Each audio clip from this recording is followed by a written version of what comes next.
Bakit kaya hindi nilikha ng Diyos na ang tao parehas na lalaki at lalaki at babae?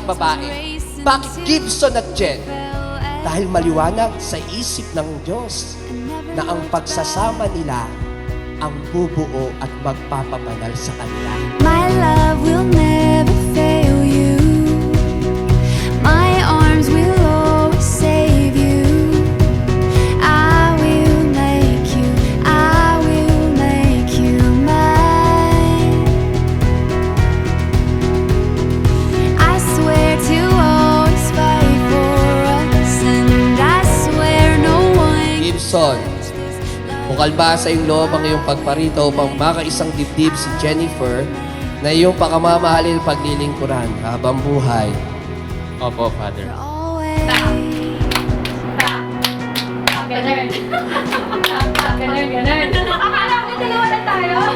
Gibson, We got caught. merong mga katangian si Jen na wala ka.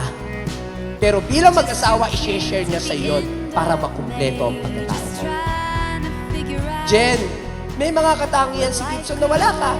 Pero i-share ni Gibson sa iyo para mabuo ang pagkatao mo. Bakit?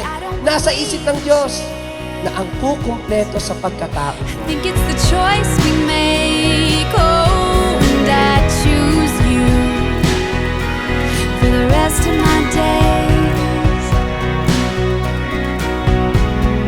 My love will never fail you.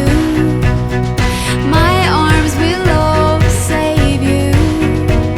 I will make you, I will make you mine.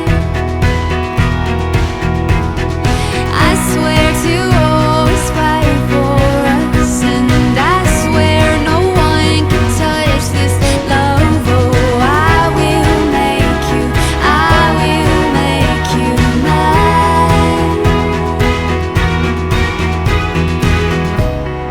You are all I'd ever need. Tandaan niyo ito.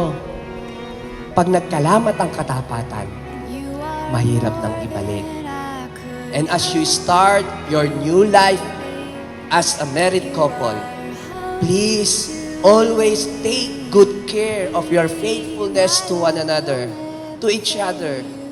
Be faithful as Christ is faithful to the church.